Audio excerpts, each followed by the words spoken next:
princípio era o Verbo,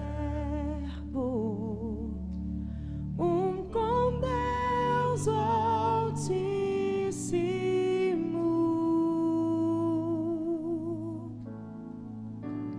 Deus de glória e majestade, revelada em Cristo. Oh, quão maravilhoso és, oh, quão maravilhoso és.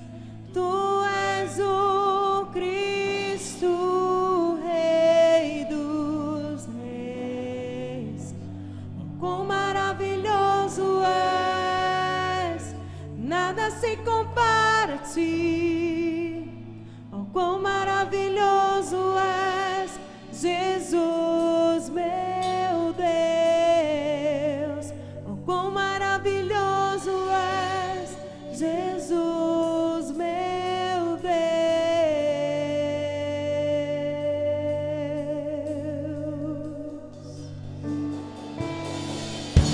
Deixou o céu para buscar-nos, veio para nos resgatar.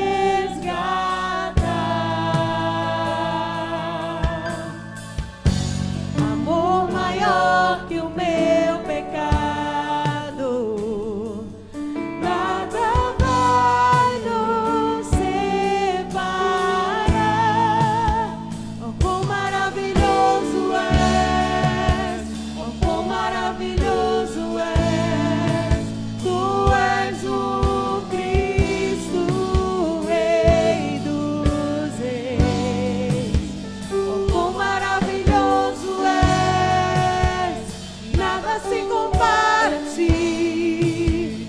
Oh, quão maravilhoso és, Jesus, meu Deus. Oh, quão maravilhoso és, Jesus, meu Deus.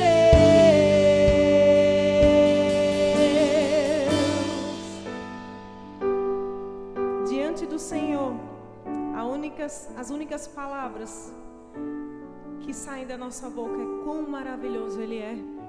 Quando estamos diante da presença do Senhor e sabemos o seu sacrifício na cruz, que o próprio Cristo, Filho de Deus, unigênito, se deu em nosso lugar, numa morte tão cruel, chegamos diante dele e dizemos: Tu és maravilhoso, Senhor.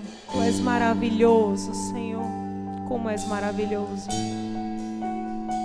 Nós te amamos, Senhor.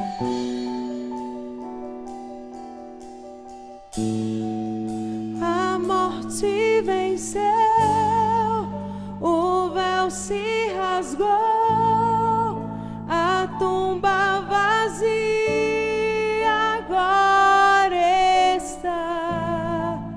Os céus se adoram, declaram tua glória, pois ressuscitou e vivo está. És incomparável, inigualável.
transformar.